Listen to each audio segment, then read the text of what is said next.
ओम अज्ञानतिमिरन्दस्य ज्ञानाञ्जनशलाकया चक्षुरुन्मीलितं येन तस्मै श्रीगुरुवे नमः। गुरुवे गौरचन्द्राय राधिकाय तदालय कृष्णाय कृष्णभक्ताय तद्भक्ताय नमः।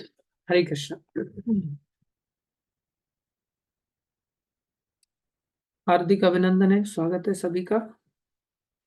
गुरु वैष्णवों की दया से जो कुछ कहें कृपा करके ध्यान से सुनने की चेष्टा कीजिए। देखिए, भगवान ने बड़ी कृपा करके इस दिव्य ज्ञान को, जो कि संपूर्ण भगवतीता ही दिव्य ज्ञान के रूप में उपलब्ध है, जिसमें चौथा अध्याय तो विशेष रूप से नाम दिया गया दिव्य ज्ञान, ये अपने आप में बड़ा विशेष है। इसकी आवश्यकता क्यों पड़ी? इसकी आवश्यकता के रूप में जब अर्जुन ने प्रश्न किया कि प्रभु आपके कहने पर मैं युद्ध करने के लिए तैयार हूं, कई बार हम सभी तैयार भी हो जाते हैं, लेकिन चल भी पड़ते हैं, फिर अचानक से पता नहीं क्या है जो दिमाग में अचानक से यू टर्न आ जाता है और फिर से संसार के कार्यों में ही लग जाते हैं। हम सभी के साथ प्राय ऐसा होता है और सोचते हैं चलो आगे चल करके तो भक्ति करनी करनी है, कुछ समय के लिए संसार का काम कर लेते हैं, संसार की नौकरी नौकरी चाकरी कर लेते हैं कुछ समय के लिए। पूछो कुछ समय की परिभाषा क्या, बोले वो पता नहीं। उनको पूछो जीवन कितने समय के लिए, बोले थोड़े समय के लिए। बोले थोड़े समय के लिए, बोले नहीं थोड़े से भी थोड़े समय के लिए। उनको पूछो नौकरी चाकरी संसार के काम विषय वो कितने दिन करना, बोले थोड़े समय के लिए। जीवन थोड़े से भी थोड़ा है और संसार का काम थोड़े समय के लिए करना चाहते हैं और फिर सोचना चाहते हैं कि फिर भक्ति बाद में कर लेंगे, आपकी शरणागति बाद में कर लेंगे। जो कि इतना जरूरी काम, जिसको कि भगवान ने गीता के आखिरी अध्याय में कहा सर्वधर्मान परित्यज्य। अरे भैया, इसके लिए तो तुम धर्मों को भी छोड़ सकते हो। त्यक्त्वा स्वधर्मम, भागवतम में भी वही कहा, तुम धर्मों को, संसारी धर्मों को छोड़ सकते हो इस धर्म को पालन करने के लिए। क्यों? संसारी कामनाओं को भोगने में, संसारी कामनाओं को पूर्ति करने में क्या दिक्कत है? बोले दुष्पूरेण अनलेन च, आप इसे पूरा करने जाओगे भी ना तो जीवन में अनादि काल तक करते चले जाओ, कभी पूरा होने वाला भी नहीं है। क्योंकि आज एक इच्छा उत्पन्न हुई है, इस इच्छा को अगर हम पूर्ति करने के लिए जाते हैं, होता क्या है, +1 हो जाता है, एक और इच्छा पैदा हो जाती है। एक इच्छा पूरी हुई, पूरी होते ही +1 हो जाएगी। जैसे ही आपने वो इच्छा पूरी की फिर +1 हो जाएगी, एक के बाद एक, एक के बाद एक। इसका कोई एंड नहीं है, एंडलेस प्रोसेस हो जाता है। अब कोई सोचे हमारी इच्छा पूरी नहीं हुई, इच्छा पूरी नहीं होने पर क्रोध आ जाता है, तो क्रोध आ जाता है तो फिर तो इच्छा पूरी नहीं हुई, क्रोध आ गया तो इच्छा मिट गई होगी। क्रोध की अग्नि से बोले नहीं, इच्छा वैसे के वैसे ही बनी रहती है, क्रोध तो आ ही गया लेकिन इच्छा खत्म नहीं हुई। इसलिए संसार में कोई व्यक्ति बोले अगर हमें इच्छा ही नहीं करनी फिर तो हम पत्थर बन जाएंगे, क्योंकि पत्थर के अंदर ही इच्छा नहीं होती। हम तो जीवित हैं, जीवित हैं तो हमारे अंदर तो इच्छाएं होंगी ना भाई। हाँ, ये बात भी ठीक है, इच्छाएं होनी चाहिए, लेकिन ये इच्छाएं एक प्रेम के आधार पर होती हैं और एक काम के आधार पर होती हैं। काम के आधार पर कामनाएं और प्रेम के आधार पर भक्ति। ध्यान दें, काम के आधार लेकर के जो इच्छाएं उत्पन्न होती हैं उसे कामनाएं कहते हैं, और प्रेम के आधार पर जो इच्छाएं उत्पन्न होती हैं उसे भक्ति कहते हैं। काम के आधार पर जो इच्छाएं पूर्ति करने का जो प्रयास है उसे कर्म कहते हैं,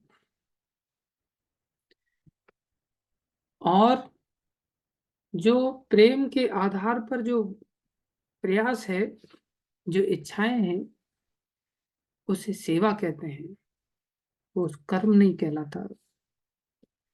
ऊपर से दिखने में दोनों चीजें एक जैसी लगेंगी, दोनों के अंदर काम ही अर्थात कामना ही है। दूसरे शब्दों में एक शुद्ध कामना है, एक अशुद्ध कामना है। इसलिए कहा कामेर प्रेमेर बहुत अंतर। काम और प्रेम में बहुत अंतर है। क्या अंतर है? बोले प्रेम शुद्धतम, अर्थात नहीं, काम अंधतम, प्रेम भास्कर, ये अंतर है। कामेर प्रेमेर बहुत अंतर, काम अंधतम प्रेम भास्कर। काम अंधेरे की, तम तम माने अंधकार, इसलिए अंधतम, छोटा मोटा तम नहीं, बहुत गहरा तम, अंधेरे की पराकाष्ठा, ये काम है। और प्रेम क्या है? बोले प्रेम भास्कर है, सूर्य की तरह चमकने वाला व्यक्ति ये है, सूर्य के समान है, प्रकाश देने वाला है। और क्या है? बोले निज इंद्रिय वांछा हेतु, अपनी इंद्रियों की वांछा हेतु, अपनी इंद्रियों की इच्छा हेतु जब हम कुछ करते हैं उसे काम कहते हैं। काम तो प्रबल, कृष्ण इंद्रिय वांछा हेतु प्रेम तो प्रबल। ये काम क्या है? अपनी इंद्रियों के लिए जो वांछा है, अपनी इंद्रियों के लिए जो कार्य है उसे काम कहते हैं। और कृष्ण की इंद्रियों की तुष्टि के लिए जो इच्छा की जाती है, जो मेहनत की जाती है, जो प्रयास किया जाता है, उसे प्रेम कहते हैं। तो ये सब प्रेम हमारे अंदर भगवान का अंश होने के कारण पहले से था। जैसे सूर्य के सानिध्य से पानी शुद्ध हो जाता है और आकाश में चला जाता है भाप बन करके, तो शुद्ध पानी होता है। वो शुद्ध पानी सूर्य का सानिध्य जब त्याग करता है और नीचे आता है, नीचे आकर के जैसे ही वो भूमि का स्पर्श कर लेता है, स्पर्श करते ही वो अशुद्ध हो जाता है, कीचड़ बन जाता है, फिर पीने योग्य नहीं रह पाता। पीने योग्य तो क्या, हाथ धोने लायक भी नहीं बचता। हाथ धोने लायक तो क्या, देखने लायक नहीं बचता। ये पानी की दुर्गति हो जाती। कैसे हुई? स्पर्श करने से। इसी तरह से जब जीवात्मा भगवान का सानिध्य छोड़ करके संसार के, जो कि संसार बना है रजोगुण से, तो संसार के रजोगुण के संपर्क में जैसे ही आता है, रजोगुण के संपर्क में आने से ही उसके अंदर ये दूषित अवस्था का दोष लग जाता है, अर्थात वो दूषित हो जाता है। और उसके अंदर जो प्रेम है, जो शुद्ध पानी था, जो श्वेत जल था, वो काम का रूप ले लेता है। इसलिए सबसे बड़ा शत्रु भगवान कह रहे हैं ये काम है। अब यहाँ से बीमारियां लगना चालू हो जाती है। यहाँ से दो दिशाएं बन जाती है। अगर काम पूरा हो जाएगा तो काम का पूरा होते ही लोभ जागृत हो जाएगा, ये दिल मांगे मोर, इतने से काम नहीं चलेगा, तो और चाहिए। तो काम के बेटा हुआ एक, जिसको कहते हैं लोभ। अगर पूरा नहीं हुआ तो दूसरी दिशा में जाएंगे, उसको कहते हैं क्रोध। अर्थात काम की दो संतानें हुई। सबका बाप काम है। काम की दो संतानें, लोभ और क्रोध। एक घर की ओर चला गया लोभ और दूसरे घर की ओर चला गया क्रोध। अब क्रोध के बाद क्या होता है और लोभ के बाद क्या होता है? इनकी भी एक एक संतान आगे बढ़ेगी। अर्थात काम के बेटा लोभ और क्रोध, अब इनकी आगे और संतानें बढ़ी। लोभ, अगर मान लो इच्छा पूरी हो गई, तो इच्छा पूरी हो गई तो लोभ आएगा। लोभ आएगा तो लोभ के साथ साथ क्या आएगा? हमारी तो इच्छा पूरी हो गई, दूसरे की तो हुई नहीं। हमारे पास गाड़ी की इच्छा थी, गाड़ी आ गई। जैसे एक व्यक्ति को पूछा, भाई जीवन का उद्देश्य क्या है, क्या सोचते हो? बोले बस एक गाड़ी मिल जाए। अरे मर करके भगवान के धाम में जाना है या नरक में जाना है, कहाँ जाना है, क्या सोचा है? बोले इतना कौन सोचता है, इतना सोचने का किसके पास टाइम है भैया। फिलहाल बस गाड़ी मिल जाए, गाड़ी मिल जाए, बस एक गाड़ी आ जाए। तो आदमी की इच्छाएं ऐसी अटकी पड़ी है ना कि उसको होश ही नहीं कि संसार छोड़ करके भी जाना है, कुछ करना है, धाम में जाना है, नरक में जाना है, कहाँ जाना है। कौन बता रहा था ये बात मेरे को? शायद वीरेंद्र प्रभु बता रहे थे क्या? हाँ, वीरेंद्र प्रभु बता रहे थे। लोगों की ये दशा है, आदमी ऐसा सोचता है कि बस इच्छा पूरी, जो वर्तमान में इच्छा है बस उसी को फोकस होकर के आदमी काम करता है। उसका परिणाम आगे चल करके क्या होगा कोई नहीं जानता। तो इच्छा पूरी हो गई, इच्छा पूरी दूसरे की हुई नहीं, हमने गाड़ी खरीद ली, तो हमारे अंदर प्राइड आ जाएगा, हमारे अंदर दिखावा आ जाएगा, हमारे अंदर दम्भ आ जाएगा। इसको दम्भ कहते हैं, दिखावा। ऐंठ आ जाती है, एक अकड़ आ जाती है, अलग ही स्टाइल हमारी चेंज हो जाती है। मेरे पास गाड़ी है, मेरे पास बंगला है, मेरे पास सुंदर पत्नी, इससे ज्यादा सुंदर मेरी पत्नी है, मेरे पास सोना चांदी है, मेरे पास बड़ा पेमेंट है, दूसरे की सैलरी कम है। तो इस प्रकार से एक आदमी के अंदर ऐंठ आ जाती है, इसको प्राइड कहते हैं। तो पहला लस्ट, लस्ट के बाद ग्रीड, जिसको लोभ कहते हैं, और ग्रीड ये ट्रांसफर हो जाता है, हाँ, प्राइड के अंदर। तो लोभ का बेटा हुआ दम्भ। तो ये काम का नाती हो गया, काम का पोता हो गया। और पोता और ज्यादा प्यारा लगता है बाप को, बाबा को, क्योंकि मूलधन से प्यारी ब्याज होती है। इसलिए जब पोता हो गया तो फिर उसे त्याग पाना तो बहुत कठिन हो जाता है। इधर साइड में क्रोध की भी संतान हुई, क्रोध की एक बेटी हो गई, उसका नाम ईर्ष्या था। जब हमारी इच्छा तो पूरी हुई नहीं, लेकिन इसका अर्थ ये तो है नहीं कि किसी और की इच्छा पूरी ना हो। दूसरे की इच्छा पूरी हो गई, दूसरे के पास गाड़ी आ गई, दूसरे के पास गाड़ी आ गई, हमारे पास तो गाड़ी का टायर भी नहीं आया। तो हमने सोचा चलो इसके टायर में कम से कम हवा ही निकाल दे, ज्यादा कुछ नहीं कर सकते। तो हमने गए, जाकर के ईर्ष्यावश उसके टायर में पंचर कर दिया, उसके टायर में कील ठोक दी और हवा निकाल दी। उसने फिर से हवा डलवा ली, उसने फिर से हवा डलवा ली, फिर से ईर्ष्या सताने लग गई। यार ऐसा कुछ करें कि डलवा ना पाए। क्या किया, जाकर के गए सुई से जाकर के बढ़िया सा स्क्रैच मार दिया उसके खिड़की के पास में, उसके बोनट के ऊपर। अब उसको बेचारे को दर्द हो रहा है, चुभ रहा है। ये कौन करवा रहा है? जबकि उसके स्क्रैच मार देने से हमें कुछ लाभ नहीं हुआ, लेकिन मक्खी वाला हिसाब किताब हो गया ना, मर जाएंगे लेकिन दूध दूसरे को पीने नहीं देंगे। तो ये ईर्ष्या, ईर्ष्या कहाँ से आई? बोले क्रोध की बेटी। हमारी इच्छा पूरी नहीं हुई थी, लेकिन अंदर इच्छा तो बनी हुई थी। इच्छा क्रोध आ जाने से खत्म तो हो नहीं जाएगी, और वो इच्छा जब तक पूरी नहीं होगी तब तक ईर्ष्या बनी रहेगी। जब तक क्रोध बना रहेगा तब तक इच्छाएं खत्म नहीं होंगी, क्योंकि अंदर काम बना हुआ है। काम क्यों बना हुआ है?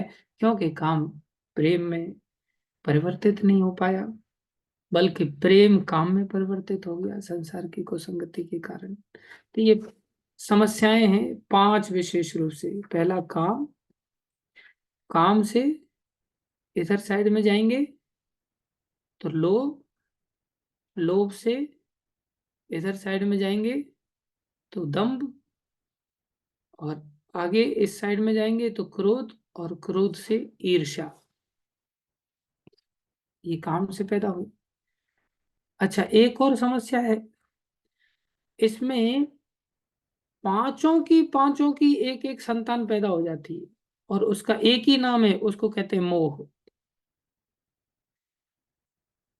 काम से सीधा मोह पैदा हो जाता है, लोभ से सीधा मोह पैदा हो जाता है, दंभ से सीधा मोह पैदा हो जाता है, क्रोध से भी मोह पैदा हो जाता है, और ईर्ष्या से भी सीधा मोह पैदा हो जाता है।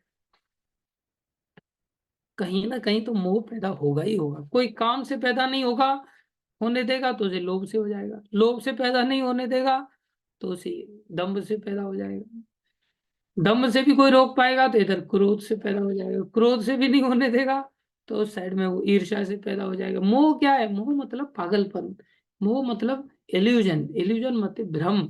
उसको ऐसा भ्रम हो जाएगा कि बस, अब उसे भ्रम उसको कहते हैं कि अब क्या करना है, क्या नहीं करना, उसे समझ ही नहीं आएगा।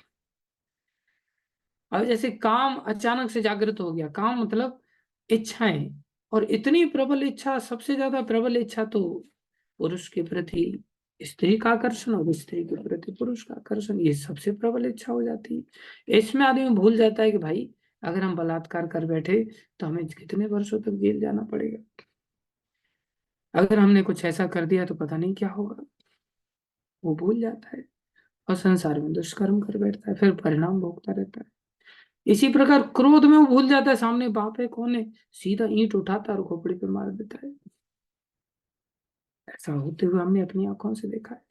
छोटी सी बात पर हम और हमारे बाबा बचपन से, हाँ, हमें हमारे बाबा ने थोड़ा खेती बाड़ी करना सिखा दिया था और हम 12वीं तक फिर खेती बाड़ी में पिताजी की अनुपस्थिति में बाबा का साथ देते थे। पिताजी और चाचाओं की नौकरी लग गई तो हम बाबा के साथ में ट्रैक्टर चलाना और खेती बाड़ी करना सब सीख गए थे। तो हम छोटे ही थे, करीब 9वीं 10वीं में पढ़ रहे होंगे हो सकता है। तो बाबा के साथ हम ट्रैक्टर चला करके ले गए और खेत पर पानी चल रहा था, गेहूं की भराई हो रही थी। और गेहूं की भराई हो रही थी तो हवा भी चल रही थी, तो गेहूं पकने वाले थे। तो हवा के कारण गेहूं लेट गए नीचे, पानी नीचे लग गया खेत में, तो जड़ हल्की पड़ जाती तो गेहूं सो गए, गिर पड़े एक प्रकार से। तो बीएसएफ में मेरा चाचा था, बड़ा चाचा, वो आया तफरी लेने के लिए खेत के ऊपर। तो देख रहा था, तो देखते ही जमीन में फसल को नीचा लेटा हुआ देख करके उसको क्रोध में भड़बड़ाने लग गया अंदर ही अंदर। अभी हमने खेत भर दिया, उसके बाद पंप को खोल करके हम ट्रैक्टर में लोड करने के लिए, मैं नीचे था और मेरे बाबा ऊपर से स्पैनर्स वगैरह मेरे को पकड़ा रहे थे, चाबी वगैरह पकड़ा रहे थे जिससे मैं खोल करके उसको ऊपर लेकर के आ पाऊँ। तो बाबा और चाचा में आपस में बहस होने लगी, मैं नीचे कुएं में था। बहस होने लगी तो आपस में तू मैं चालू हो गई, जस्ट थोड़ी सी बात, उसने किया कुछ नहीं, बस फालतू में बड़बड़ाने लग गया। जब बड़बड़ाने लग गया, मैं ऊपर आया इतनी देर में तो उसने एक ईंट का टुकड़ा उठाया, बाबा ने एक आध गाली दे दी उसको। ब्रज में गाली देना कोई नॉर्मल बात है, कोई बड़ी बात नहीं, भगवान भी गाली सुन लेते भाई। लेकिन उसको सेंस नहीं था, वो खुद भी बके जा रहा था। उसने ईंट उठाया और बाबा की खोपड़ी पर जोर से मारा, सीधा ईंट। अब मेरे बाबा हल्के तो थे नहीं, उनकी खोपड़ी से टकरा करके वो ईंट टूट गई। आश्चर्य देखो, आखिर मैं भी पोता उनका हूं, इसलिए मेरी भी खोपड़ी हल्की नहीं, याद रखना आप लोग। लेकिन कोई चेष्टा मत करना, मेरे हाथ भी हल्के नहीं। खैर, वो ईंट टूट गई। और जब ईंट टूट गई तो बाबा काफी देर तक ऐसे झूलते रहे और झूलते झूलते एकदम से बेचारे गिर पड़े और उनकी नाक से मुंह से थोड़ा खून आने लग गया। चोट सर से नहीं आई, सर सर से खून नहीं बहा, सर पे बिल्कुल भी ऐसा नहीं हुआ कि घाव हो गया हो और खून सर फट करके सर से खून आना चालू हो गया हो। अंदर चोट लग गई और अंदर से नाक और मुंह से उनके खून आने लग गया। अब वो घबराने लग गया, उसके हाथ पैर फूलने लगे, ये क्या हो गया, बाबा गिर पड़े। जैसे तैसे मैंने उनको ट्रैक्टर में लोड किया और फिर वहां से गाँव में पहुंचे, घर पहुंचे, फिर वहां से हॉस्पिटल लेकर के गए। हॉस्पिटल में बेहोश हो गए वो। लेकिन बेहोशी की अवस्था में बार बार बार बार जो जीवन उन्होंने संसार में जिया था वो जाता नहीं था। मेरे पिताजी ने दूसरी शादी की थी, वो मेरी माताजी से चिढ़ते थे, तो वहां बेहोशी की अवस्था में भी एक दोहा गाते रहते थे। बार बार एक ही दोहा गाते, त्रिया चरित्र जाने को पति मार के सती होए। त्रिया चरित्र जाने को पति मार के सती होए। वो जीते जी भी ऐसा ही गाते रहते थे। मेरी मतलब सेकंड माता जी को लेकर के उनका नेचर थोड़ा सा उनको ठीक नहीं लगता था, इसलिए जीते जी भी ऐसे ही गाते और जब बेहोशी की अवस्था उसमें भी वही गा रहे। उनका दादी से बड़ा प्रेम था, तो दादी से प्रेम था तो बार बार चिल्लाते थे, मेरी प्यारी तू कहाँ है, प्यारी तू कहाँ है। मैंने ऐसे अपनी आंखों से देखा। उस वृद्धावस्था में भी उनकी ऐसी दशा। एक तो जहां उनकी लोभ वाली दशा है, अर्थात जिसके प्रति आसक्ति है, जिसके प्रति लोभ है, उसका निरंतर ध्यान बनाओ बेहोशी की अवस्था में। और जिससे ईर्ष्या है उसके प्रति भी ध्यान बना हुआ है, ये चाहता नहीं। और उस क्रोध में मेरे चाचा की दशा, उसको ये सेंस ही नहीं रहा कि मेरा बाप है यार सामने, मैं उसके साथ ऐसा व्यवहार क्यों करूं। लेकिन उस बड़ा दुष्ट चाचा था वो, अभी भी है। उसकी फिर बाद में अच्छी खासी धुनाई हुई। खैर जो भी है, संसार में ये प्राय घर घर की कहानी है। ये मैं मेरे घर की बता देता हूँ थोड़ा सा, तो लोगों को बुरा नहीं लगता। किसी और की कहानी बताऊंगा तो लोगों को हो सकता है बुरा लग जाएगा। खैर सच्चाई यही है, क्रोध में आदमी पागल हो जाता है, उसको पता नहीं रहता सामने माँ है, बाप है, कौन है, क्या करना है क्या नहीं करना है। वो तो बाबा मरे नहीं, भगवान की ऐसी विशेष कृपा उनके ऊपर, ऐसी स्थिति में उन्होंने शरीर नहीं छोड़ा और फिर से ठीक ठाक हो गए और फिर आराधना किया। अच्छे भक्त थे, भगवान रक्षा करते हैं, भक्ति का मौका देते हैं। बाद में उन्होंने आसक्ति वगैरह इन सब चीजों का त्याग कर दिया और बाद में बड़ी अच्छी भक्ति के साथ, उनको पता चल गया था मेरी मृत्यु कब होने वाली है, और उन्होंने अच्छी आराधना के साथ शरीर को त्याग किया। लेकिन मैं क्रोध की बात बता रहा था, लोभ की बात बता रहा था, ईर्ष्या की बात बता रहा था। ये सब वृत्तियां जाती नहीं व्यक्ति के अंदर से, और हम सब इन्हीं संस्कारों को पोषित करते हैं और सोच नहीं पाते कि भाई ये बीमारी है। और ये बीमारी की जड़ क्या है, इसकी सबसे भारी जड़ है काम। तो ये 6 चीजें हुई, काम, क्रोध, लोभ, मोह, मद, मात्सर्य। तो काम से भी मोह उत्पन्न हो जाता है, काम में भी आदमी पागल हो जाता है, वो समझ नहीं पाता। ऐसे ही क्रोध में पागल हो जाता है, ऐसे ही लोभ में पागल हो जाता है। वो सोचता और आए और आए और आए, कब तक आए, कब तक तुम यहाँ हो भाई, कितने समय तक तुम इन सब चीजों को रख करके चलने वाले हो, उसको कोई सेंस नहीं होता है। लोभ में भी पागल हो जाता है। मोहित मतलब भ्रमित हो जाना, उसका कभी भ्रम ये दूर ही नहीं कोई व्यक्ति कर पाता। ईर्ष्या में भी भ्रमित हो जाता है। इसी प्रकार मद में तो और मदान्त हो जाता है। इस प्रकार से ये 6 बीमारियां हैं, ध्यान दें, जिसको कि भगवान ने पहले ही तीसरे अध्याय में बताया। और बताया अंत में कि भाई ये चीजें रहती कहाँ है, विशेष रूप से ये काम का निवास स्थल क्या है। तो 3 स्टेप फॉर्मूला भगवान ने बताया, ये 3 जगह पर रहता है, इंद्रियां, मन, बुद्धि, और इससे ऊपर तो आत्मा होती है। आत्मा में तो बैठ नहीं पाता है। आत्मा हमारी आसक्त रहती है या तो बुद्धि से, या अपने मन से, या अपनी इंद्रियों से। इसलिए आत्मा को कष्ट भोगना पड़ता है आसक्ति के कारण। आत्मा तो शुद्ध है भगवान का अंश होने के कारण, इसलिए कोई गंदगी आत्मा को तो स्पर्श कर नहीं सकती। लेकिन आत्मा जब इस सूक्ष्म शरीर को लेकर के संसार में आती है, तो सूक्ष्म शरीर में आसक्त हो जाती है, और सूक्ष्म शरीर के तीनों जगह पर अड्डा बना लिया है। इसने अड्डा बना दिया है, बोले काम ने अड्डा बना लिया। इसलिए कहते हैं ना आचार्य, मेरो मन मेरी मति हीन गोसाई, हीन गोसाई, हीन गोसाई, मेरो मन मेरी मति हीन गोसाई। अरे मेरा मन और मति माने बुद्धि, ये दोनों ही हीनता को प्राप्त हो गए। हे गोस्वामी आप कृपा करो, इसको सुधारो। अब एकदम से मन तो नियंत्रित होगा नहीं, एकदम से बुद्धि तो सुधर नहीं जाएगी भाई, इसके लिए धीरे धीरे प्रयास करना पड़ेगा। तो भगवान ने क्या बताया सेकंड फॉर्मूला, बोले इंद्रियों को रेगुलेट करने का प्रयास करो। पहले तो ये जानो, ये काम ने अड्डा कितनी जगह पे बना रखे हैं, जिसकी वजह से ये 6 समस्याएं पैदा हो रही हैं काम के विस्तार के रूप में।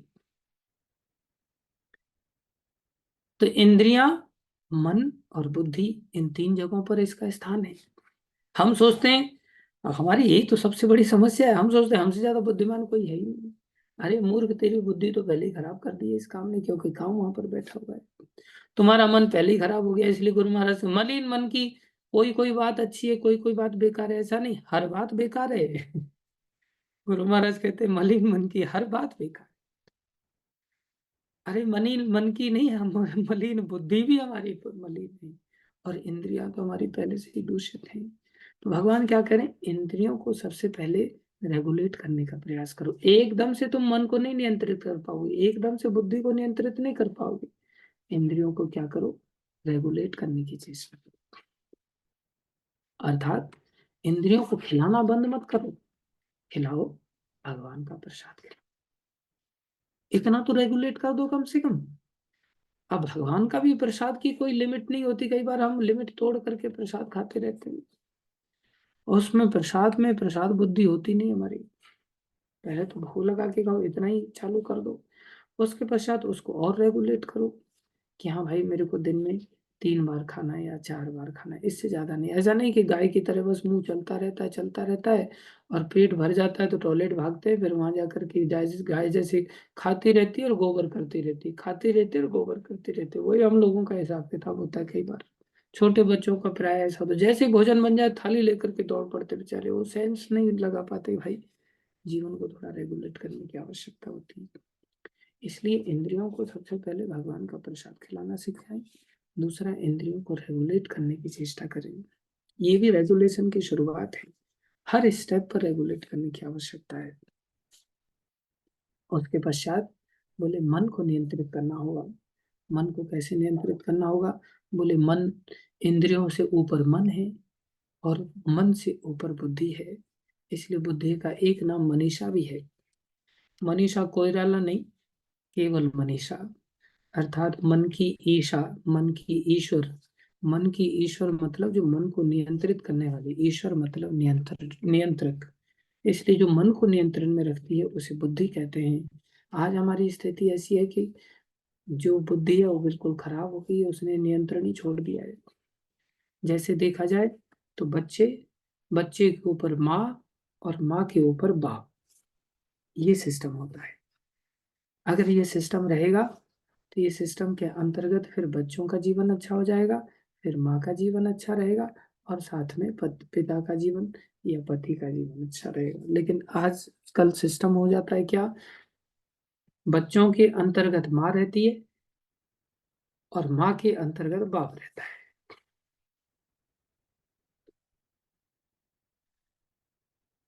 बच्चे लोग जो कहेंगे माँ किसी भी हालत में करने के लिए मजबूर हो जाती है, फिर बाद में झगड़े होते हैं। बाप कहता है तुमने औलाद को बिगाड़ दिया, और माँ कहती है पैसा किसने दिया था, तुम नहीं दिया था, इसलिए औलाद को तो तुमने बिगाड़ा, मैंने थोड़ी बिगाड़ा। इसलिए सिस्टम गड़बड़ हो गया।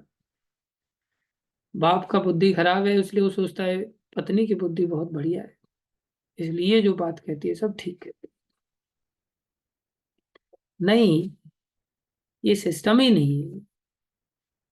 सिस्टम तो पति या पिता होना चाहिए जो कि बुद्धिमान माना जाता है, लेकिन वो भी अगर भगवान का भक्त नहीं है तो नीचे वालों को कहाँ से शिक्षा दे पाएगा। इसलिए सिस्टम कोलेप्स कर जाता है। बच्चे लोग तो वैसे ही चंचल हैं, माँ और चंचल हो जाती है और उन सबकी डिमांड कर करके बेचारा पूरी बाप बर्बाद हो जाता है। इस प्रकार से पूरा घर चौपट हो जाता है, गृहस्थी ना होकर के गृह मेधी लोग बन जाते हैं। इसी तरह से इंद्रियां बच्चे की तरह हैं, मन उनकी माँ की तरह है जो इमोशंस का ध्यान रखता है, लेकिन बाप बुद्धि है जो उनकी चीजों को केवल इमोशंस के आधार पर नहीं देखता, वो देखता है ज्ञान के आधार पर कि वास्तव में इसके लिए लाभकारी है या लाभकारी नहीं है। ये सिस्टम होता है। इसके लिए भगवान ने बताया बुद्धि को तुम सशक्त करो।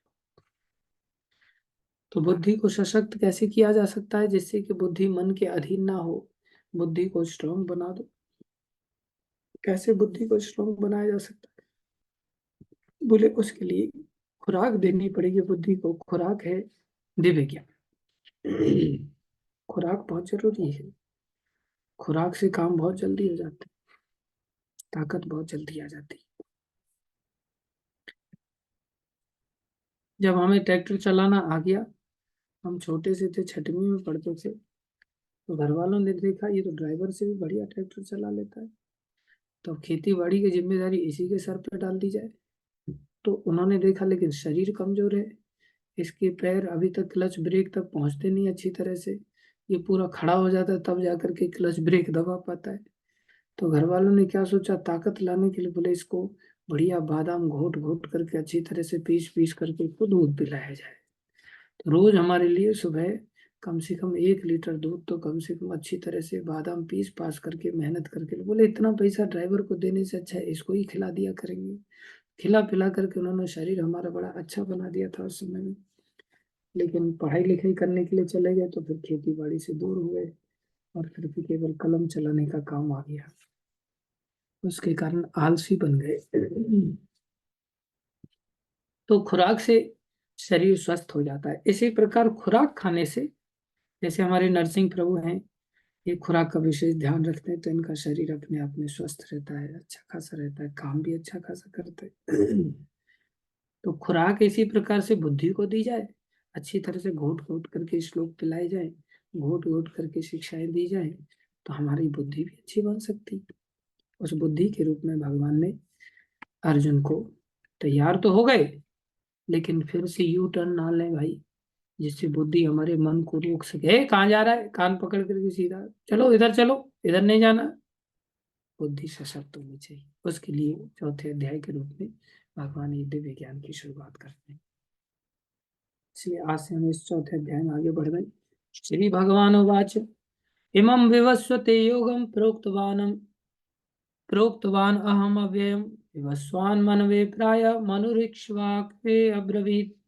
श्री भगवान भगवान श्री कृष्ण ने कहा, मैंने इस अमर योग विद्या का, देखो ये विद्या मरणशील नहीं है, टेम्परेरी नहीं, ये अमर योग विद्या है। प्रभुपाद जी यहाँ वर्णन कर रहे हैं अनुवाद में, ये शाश्वत विद्या है। संसार की जो हम पढ़ाई लिखाई पढ़ते हैं ना, वो अमर नहीं है, वो सिलेबस चेंज हो जाता है उसका हर 5 साल के अंदर। पहली क्लास से लेकर के आगे तक हम देखते हैं प्राय सिलेबस चेंज होते रहते हैं, कभी कुछ कभी कुछ कभी। वो मर विद्या है, अर्थात मरने वाली विद्या है, उसको पढ़ करके हम अमर कैसे हो सकते हैं। ये अमर विद्या है। अमर विद्या का उपदेश सूर्य देव विवस्वान को दिया और विवस्वान ने मनुष्यों के पिता मनु को उपदेश दिया और मनु ने इसका उपदेश इक्ष्वाकु को दिया। तो याद दें, ध्यान दें हम यहाँ पर, ये दिव्य ज्ञान कहाँ से प्राप्त होता है। सबसे पहले भगवान कहते हैं ये सबसे पहले मेरे से प्राप्त होता है, मैं ही इसे स्थापित करता हूँ। और उसके बाद भगवान अलग अलग लोगों की लाइन बता रहे हैं कि ये किसको प्राप्त हुआ। मैंने पहले विवस्वान जी को दिया जो सूर्य देव हैं, जो सूर्य के पद पर कार्यरत हैं, जो कि वर्तमान में राजा विवस्वान कहलाते हैं। सूर्य चंद्र इंद्र आदि ये कोई व्यक्ति नहीं है, ये व्यक्ति की पोस्ट का नाम। ध्यान दें हम हमेशा के लिए, जैसे प्राइम मिनिस्टर, चीफ मिनिस्टर, मंत्री आदि, ये सब किसी व्यक्ति के नाम नहीं है, ये पोस्ट के नाम है। इसी प्रकार सूर्य एक पोस्ट है, चंद्र एक पोस्ट है, इंद्र एक पोस्ट है, वरुण एक पोस्ट है। इन सब पर अलग अलग नामों वाले व्यक्ति अपॉइंट हो जाते हैं भगवान की सरकार के अंतर्गत। तो हमें भगवान की सरकार के नियम के अंतर्गत पालन करना अगर सीख जाएंगे तो फिर बाकी सरकारों की चिंता करने की जरूरत नहीं है। तो सूर्य की पोस्ट पर कौन बैठे हुए हैं, बोले राजा विवस्वान बैठे हुए हैं। विवस्वान के पुत्र कौन है, बोले विवस्वान के पुत्र मनु है, जिनकी की हम संतान है। इसलिए हमें कहा जाता है मनुष्य। मनुष्य की, जहां श लग जाता है संस्कृत में, वहां काकी के का अर्थ आता है। जैसे रामस्य मतलब राम का, दशरथस्य मतलब दशरथ का, ऐसे मनुष्य मतलब मनु का। तो हम कौन है, मनु महाराज की संतान। तो मनु जी ने किसको ज्ञान दिया, बोले मनु महाराज ने मनुष्यों के लिए क्या किया, अपने पुत्र इक्ष्वाकु को, उनके आगे चल करके महाराज इक्ष्वाकु आगे पैदा हुए, जिनके वंश में भगवान राम आदि पैदा हुए, जिनके वंश में हम सभी आते हैं, इसलिए हम सब मनुष्य कहलाते हैं। इस प्रकार से उन्होंने मनु को दिया, मनु ने राजा इक्ष्वाकु को दिया, उसके बाद आगे बढ़े। तो भगवान यहाँ पर 2 श्लोकों में बात बता रहे हैं कि दिव्य ज्ञान मिलता कहाँ से है। ध्यान दें, सबसे पहले ये दिव्य ज्ञान 2 जगह से मिलता है। एक तो भगवान श्री कृष्ण करें या तो मैं खुद दूं, दूसरा उपदेश करें एवं परंपरा प्राप्तम, दूसरा उपाय केवल परंपरा से प्राप्त हो सकता है। एवं राजर्षियो विदु स काले ने महता योगो नष्ट परंतप। इस प्रकार ये परम विज्ञान गुरु परंपरा द्वारा प्राप्त किया। और राज ऋषियों ने, देखो ये ज्ञान हाँ भिकमंगों के लिए तो है ही, लेकिन ये ज्ञान ऐसा नहीं सोचना चाहिए, सबसे पहले ये राजाओं के लिए है। कौन से राजाओं के लिए? अंधे राजाओं के लिए? बोले हाँ, उनके लिए भी है। जो ऋषि राजाएं हैं उनके लिए भी है। राज ऋषि जो राजा हैं लेकिन ऋषि से कम नहीं। ऐसे महान भक्तों को कोई सोचे मैं तो बहुत महान हूं, ये तो मूर्खों के लिए ज्ञान होगा। नहीं, ये बड़े बड़े राज ऋषियों के लिए ज्ञान है। राज ऋषियों विदुः, अर्थात उन्होंने प्राप्त किया, उन्होंने इसे समझा। कैसे समझा? परंपरा से समझा। हर व्यक्ति के लिए भगवान श्री कृष्ण नहीं आ सकते। ये अर्जुन का सौभाग्य था कि अर्जुन को भगवान की ऐसी कृपा प्राप्त हुई कि उन्होंने इसे भगवान श्री कृष्ण से सीधा सुना। लेकिन कोई नहीं, परंपरा से अगर प्राप्त हो रहा है तो उसमें क्या दिक्कत है? वो भी सेम है। अगर परंपरा से प्राप्त हो रहा है तो ये ध्यान रखने वाली बात है। परंपरा का अर्थ क्या है? परंपरा में गुरु आ जाते हैं। जैसे उदाहरण के लिए किसी जगह पर इलेक्ट्रिसिटी जनरेट हो रही है तो वो क्या है? बोले पावर हाउस है।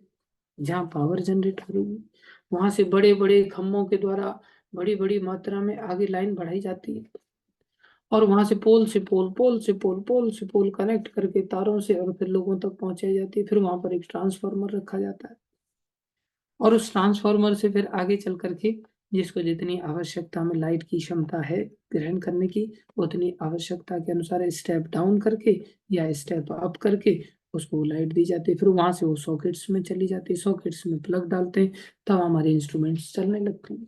तो देखा जाए कहाँ पावर हाउस में बन रही थी वो बिजली, और कहाँ यहाँ आकर के हमें वही बिजली प्राप्त हो रही है। ऐसा नहीं कि वहां अलग बिजली बन रही है और यहाँ आते आते कुछ अलग हो गई, नहीं। उस बिजली में और इस बिजली में कोई अंतर नहीं, बशर्ते ऐसी सॉकेट होनी चाहिए। सॉकेट तो ऊपर से ऐसी भी दिखाई देती है जिसमें कि इलेक्ट्रिसिटी आ ही नहीं रही ऊपर से, और हम क्या करते हैं? उस सॉकेट को सॉकेट समझ कर कुछ प्लग ठोक देते हैं और देखते हैं पंखा ही नहीं चल रहा है, देखते हैं हीटर ही नहीं चल रहा है, देखते हैं फ्रिज ही नहीं चल रहा है। क्यों नहीं चल रहा है?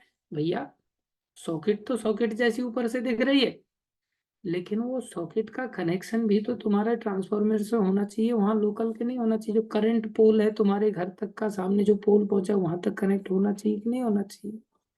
और उतना ही नहीं, वो पोल भी दूसरे पोल से कनेक्ट, वो भी पहले वाले पोल से, वो भी पहले वाले पोल से। किसी भी जगह पर एक भी कनेक्शन अगर मिस हो गया, आपके पास लाइट नहीं पहुंचेगी। तो जो वर्तमान में गुरु कौन है? बोले वर्तमान में गुरु वो सॉकेट की तरह है। अब हम क्या देखते हैं? केवल सॉकेट देखते हैं, कनेक्शन है या नहीं है वो नहीं देखते। हम क्या देखते? पंखा क्यों नहीं चल रहा है, पंखा क्यों नहीं चल रहा है? सॉकेट में तो हमने डाल दिया। अरे, पंखे को बाद में देखना, पहले टेस्टर निकालो, टेस्टर निकाल करके सबसे पहले सॉकेट को देखो, सॉकेट में बिजली है या नहीं। मूर्ख व्यक्ति पंखे में कंघी डाल करके उसको घुमाने की चेष्टा करेगा, ये पंखा घूमे, सबसे पहले बिजली तो आ ही रही होगी क्योंकि सॉकेट तो है ही नहीं। सीधी सी बात है, सबसे पहले सॉकेट में थोड़ा सा टेस्टर डालो, देखो हाँ लाल लाइट जल रही है। अब देखो पंखा क्यों नहीं चल रहा है, अब देखो हीटर क्यों नहीं चल रहा है, अब देखो टीवी क्यों नहीं चल रहा है, अब देखो मिक्सर क्यों नहीं चल रहा है। सब चलेंगे, लेकिन संसार में ऐसे गुरुओं को लोग पकड़ लेते हैं जिन्होंने नाम लिख लिया गुरु, लेकिन ऊपर कहीं कनेक्शन है नहीं उन लोग, कहीं परंपरा है नहीं, कहीं तार जुड़ा नहीं। तो उनका कनेक्शन तार से होना चाहिए, तार से मतलब गुरु परंपरा से। और उस तार में बहना क्या चाहिए? बोले शास्त्र का दिव्य ज्ञान, शास्त्र का दिव्य ज्ञान, दिव्य ज्ञान रूपी करंट बहना चाहिए। ये नहीं कि हाथ रख दिया, हाँ अब समोसा खाना चालू कर दो, अब इतने दिन से कचौड़ी खा रहे थे इसलिए कृपा रुकी हुई थी, अब समोसा खाना चालू कर दो, आपके ऊपर कृपा हो जाएगी। अरे वो कृपा नहीं है। कृपा तो इस बुद्धि को सुधारने की जरूरत है, जिससे मन नियंत्रण में आ जाए, जिससे इंद्रियां नियंत्रण में आ जाए, जिससे शरीर नियंत्रण में आ जाए। और जब ये सब चीजें नियंत्रण में आ जाएंगी, हम शुद्ध होकर के आत्मा को पुनः भगवान से मिला देंगे। हमारे अंदर प्रेम जागृत हो जाएगा, जो काम सबसे बड़ी समस्या है उसका नाश हो जाएगा। महाशनो महापापमा विधि एनम यह वैरिणम। जो एक शत्रु नहीं, उसने शत्रुओं की लाइन लगा दी हमारे लिए, सारे शत्रु तो हमारे वहीं से तैयार हुए। अरे उस जड़ शत्रु को नष्ट नष्ट कर दो, बाकी सब शत्रु खत्म, सब टेंशन खत्म। लेकिन हम तो इच्छा पूरी करने के लिए बोले बहुत दिन हो गए कचौड़ी खाते खाते, अब समोसा खा लू, खाना चालू करो, और इच्छाएं बढ़ाते हैं। और हम सोचते हैं ये कृपा देने वाले गुरु। ये कृपा देने वाले गुरु नहीं है। कृपा देने वाले गुरु तो केवल और केवल भगवान के भक्त होते हैं, जो क्या देते हैं, परंपरा से जुड़ करके इस दिव्य ज्ञान को देते हैं। इस प्रकार से देते हैं, उनके ज्ञान में और श्री कृष्ण के ज्ञान में कोई अंतर नहीं। पावर हाउस की बिजली में और इस खंबे की बिजली में कोई अंतर नहीं, सेम बिजली होनी चाहिए। इसलिए प्रभुपाद जी कहते गुरु की योग्यता क्या है? हमारा आज्ञा गुरु है या तारो ये देश। चैतन्य महाप्रभु ने कहा, जारे देखे तारे कहो कृष्ण उपदेश। जिसको देखो उसको कृष्ण उपदेश कहो, डोंट गिव योर उपदेश, अपना उपदेश मत कहो। इसलिए कोई व्यक्ति उपदेश देता है तो समझना चाहिए कि शास्त्र से दे रहा है या नहीं दे रहा है। अगर शास्त्र से नहीं दे रहा मतलब करंट नहीं आ रहा है। थर्मोमीटर यही है चेक करने का, या टेस्टर से चेक करने का कि करंट आ रहा है इस सॉकेट में कि नहीं सॉकेट में आ रहा है। उसको पूछो भैया पहले शास्त्र क्या ये बता दो, और फिर पूछो कि शास्त्र का आप स्टेप बाय स्टेप ज्ञान दो। शास्त्र के श्लोकों को रेफर करो। कौन से शास्त्र? जो भगवान ने कहे हैं। जो भगवान, अपने शास्त्र मत बनाओ, डोंट मैन्युफैक्चर योर ओन शास्त्र। जो शास्त्र भगवान ने दिए उन शास्त्रों को जो दोहराता है वही बोले गुरु बनने की योग्यता रखता है। लेकिन होता क्या है, काल सर्वभक्षी है। काल चीजों को नष्ट कर देता है। जैसे जैसे समय बीतता है, समय बीतने के साथ ही लोग शिथिल पड़ जाते हैं। इसलिए काल जब लंबा समय के कारण बीता तो भगवान कहते हैं सकाले न माता योग नष्ट। ये जो भक्ति योग का ज्ञान था, ये जो भगवान से मिलाने वाला ज्ञान था, हे अर्जुन, नष्ट हो। अब मैं तुम्हारे माध्यम से इस परंपरा को फिर से स्थापित करता हूँ। इस प्रकार भगवान कह रहे हैं, स एवाय मया ते अद्य योगः प्रोक्तः पुरातन भक्तो असि मे सखा चेति रहस्यम हि एतदुत्तमम्। भगवान कहते हैं आज मेरे द्वारा यही वही प्राचीन योग यानी परमेश्वर के साथ अपने संबंध का विज्ञान। ये दिव्य ज्ञान में आता क्या है? दिव्य ज्ञान में विशेष रूप से तीन बातें आती है। तीन बातें कौन कौन सी हैं? भगवान कौन है और हम कौन है। दिव्य ज्ञान जिस अध्याय को हम देख रहे हैं, इस दिव्य ज्ञान में बातें क्या आती हैं? बोले तीन बातों का ज्ञान आता है, उसे दिव्य ज्ञान कहते हैं। पहला, भगवान कौन है और हम कौन है। दूसरा, भगवान का ऐश्वर्य क्या है, भगवान की महिमा क्या है और हमारी स्थिति क्या है। तीसरा, भगवान के साथ हमारा नाता क्या है, संबंध क्या है। ये तीन बातें जहां पर आए उसे दिव्य ज्ञान कहते हैं। इसलिए भगवान यहाँ दिव्य ज्ञान के रूप में, अभी भगवान यहाँ कह रहे हैं अर्जुन, इसको मैं तुम्हें दे रहा हूं। क्यों दे रहा हूं? भक्तो असी में सखा चीती। तुम मेरे भक्त हो, तुम मेरे सखा हो, क्योंकि तुम मेरे भक्त का मित्र हो, अतः तुम इस विज्ञान के दिव्य ज्ञान दिव्य रहस्य को समझ सकते हो। क्योंकि भगवान ने पहले ही कह दिया है, भगवान भागवत इसी में आगे, भक्त्या माम अभिजानाति यावन यशास्मि तत्त्वतः। जैसा मैं हूँ वैसा केवल और केवल भक्ति के द्वारा ही जाना जा सकता हूँ, और कोई उपाय है नहीं। इसलिए तुम मेरे भक्त हो, इसलिए तुम्हारे द्वारा मैं इस परंपरा को फिर से स्थापित करना चाहता हूँ। तो याद रखें, हम अगर हम भक्त बनने की चेष्टा करेंगे तो हम इस परंपरा का लाभ ले पाएंगे। अगर हम भक्त बनने की चेष्टा नहीं करेंगे, हमें दिव्य ज्ञान प्राप्त नहीं होगा। हम सोचे अपनी बुद्धि में हम अपने आप में बहुत विद्वान हैं, मैं तो पढ़ करके इन सब चीजों को सीख लेंगे। नहीं, परिवर्तन नहीं है, दिव्य ज्ञान का फल प्राप्त नहीं है। आज भी 700 से ज्यादा अवेलेबल है भगवत गीता मार्केट में, लेकिन उन भगवत गीता को पढ़ करके, जैसे अर्जुन का मोह दूर हो गया, अर्जुन का क्रोध, देखो सब चीजें जो अर्जुन की मोह के कारण बदल गई थी वो सब रिवर्स हो गई।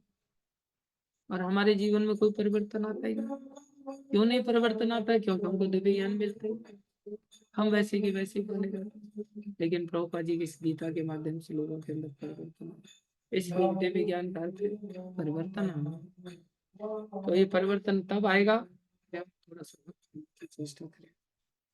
अर्जुन को भगवान ने ये दिव्य ज्ञान प्रदान किया, अर्जुन के माध्यम से तो इस परंपरा को स्थापित कर रहे हैं। अभी आगे के श्लोकों में क्या शिक्षा भगवान दे रहे हैं, ये बस ट्रेलर चल रहा है फिल्म का।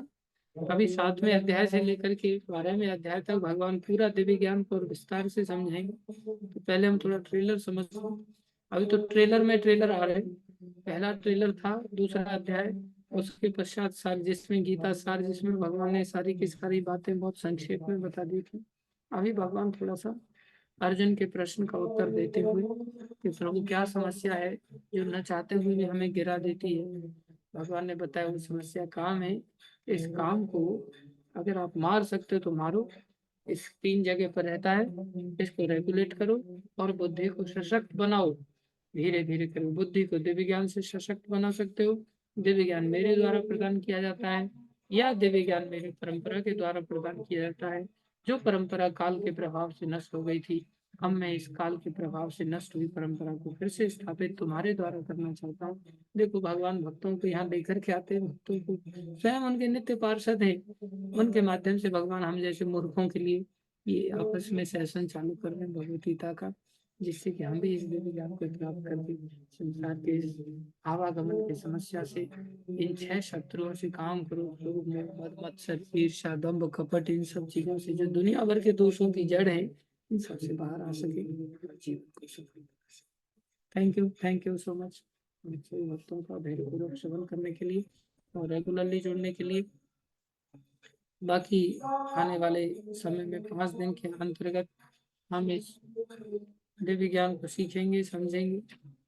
इसलिए हमारे लिए परंपरा का बहुत बड़ा महत्व है। इसलिए आज के दिन मैं चाहूंगा कि आप सब लोग ये 4थे अध्याय का जो दूसरा श्लोक है, एवं परंपरा प्राप्तम एवं राजर्षियो विदु, क्योंकि हम इतने बड़े महान भक्त तो है नहीं कि भगवान श्री कृष्ण सीधे आकर के हमारे सामने प्रस्तुत होकर के हमें ज्ञान दें, लेकिन ये भक्ति मार्ग ऐसा है कि भगवान के भक्तों से भगवान ये ज्ञान दिला रहे हैं। ये भगवान से भी बढ़कर महिमा मंडित है।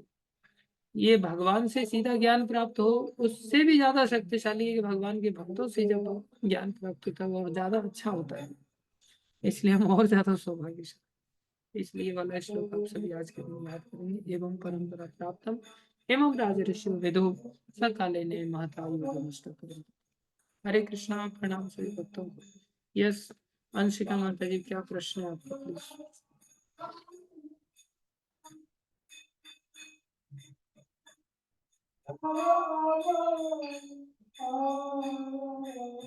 कृष्ण प्रभु जी ने प्रणाम। हरे कृष्णा, प्रणाम। प्रभु जी मेरा आज प्रश्न नहीं है, मेरी छोटी 3 साल की जो रियल सिस्टर है उसका जन्मदिन है आज, तो आपसे ब्लेसिंग चाहिए। ओके। वैसे आध्यात्मिक मार्ग में जब जन्मदिन आ जाता है तो जन्मदिन मनाना नहीं होता है, जन्मदिन के लिए शोक मनाना होता है कि अरे रे 1 साल और चला गया जीवन का। लेकिन ब्लेसिंग्स जरूर मांगना चाहिए, लेकिन उस व्यक्ति से ब्लेसिंग्स मांगना चाहिए जिसके पास कुछ हो। मैं तो ब्लेसिंग है सारी, कुछ है नहीं, लेकिन मैं गुरु महाराज के चरणों में प्रार्थना करता हूँ जो कृपा फुल है। हालांकि महाराज अपने लेक्चर में हमेशा कहते हैं मैं तो कृपा लेस हूँ। वो कृपा लेस नहीं, वो कृपा फुल है, कृपा के भंडार है। महाराज के कृपा जी के चरणों में प्रार्थना करता हूँ, परंपरा के चरणों में प्रार्थना करता हूँ, भगवान के चरणों में प्रार्थना करता हूँ कि ये पावर हाउस से पूरी तरह से दिव्य ज्ञान आज के दिन ये अध्याय चालू हुआ है, तो आपकी इस बालिका को भी भगवान की कृपा से दिव्य ज्ञान प्राप्त हो। छोटी है काफी, 3 साल मात्र की है, तो भगवान का दिव्य ज्ञान प्राप्त हो बचपन से ही। पता चले इसको कि इसका नाम क्या है। हाँ जी प्रभु जी, उसका नाम लक्ष्मी है, उसका बर्थडे कल था बट कल आप आए नहीं थे क्लास में। आप हाँ, सब मैं क्षमा चाहता हूँ, आप मैं सब चला गया था। मैं वापस देहरादून पहुंचा हूँ।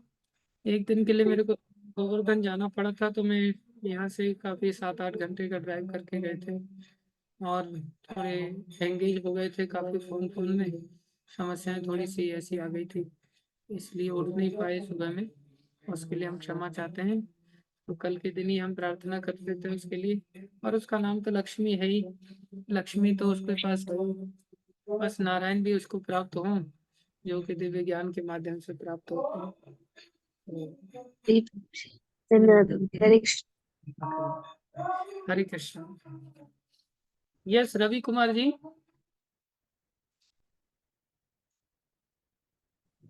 हरे कृष्णा प्रभु जी धन्यवाद प्रणाम। प्रणाम प्रभु। तो मेरा प्रश्न यह है कि अगर कृष्ण भक्त संसारिक कर्म यानी कि संसारिक काम करे तो ये सही है? हरे कृष्णा। कृष्ण भक्त तो संसारी कार्य नहीं करता, वो तो कृष्ण भक्त फिर संसारी बन जाएगा ना, फिर वो संसार का भक्त कहलाएगा। लेकिन कृष्ण भक्त संसारी कार्य करता हुआ देखा जाता है। जैसे कृष्ण भक्त भोजन कर रहा है, तो हमारी नजर में तो भोजन करना तो संसारी लोगों का काम है। तो क्या कृष्ण भक्त भोजन ना करे? बोले उसका भोजन करना संसारियों जैसा देखा जा सकता है, लेकिन वो भोजन नहीं करता, वो प्रसाद खाता है। ऐसे ही कृष्ण ट्रैवलिंग करता है, तो ट्रैवलिंग करना संसारी लोगों का भी काम है, लेकिन ट्रैवलिंग करना हुआ कृष्ण भक्त का भी हो गया। लेकिन अगर ससुराल जा रहा है तो फिर वो संसारी काम हो गया, अगर वो प्रचार आदि के लिए जा रहा है तो फिर वो संसारी काम हुआ, फिर वो बन गया। तो कृष्ण भक्त ऊपर से संसारी कार्य करते हुए जैसे दिखता है, लेकिन वास्तव में वो भगवान की भक्ति ही करता है, वो कभी संसारी काम नहीं कर सकता। यस वसुधा माता। हरे कृष्णा प्रभु जी, दंडवत प्रणाम। प्रभु जी,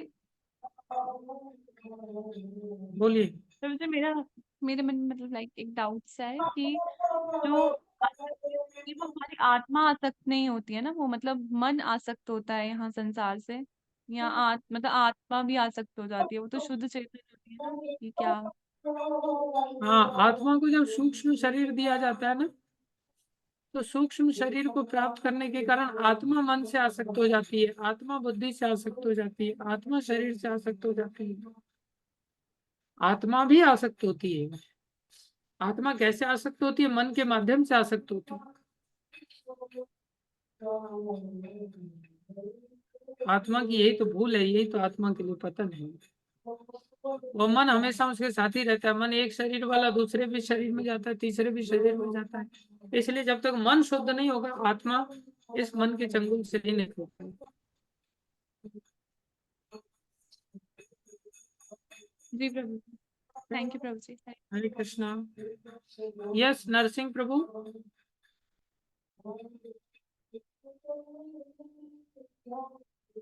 हाँ, हरे कृष्णा। हरे कृष्णा।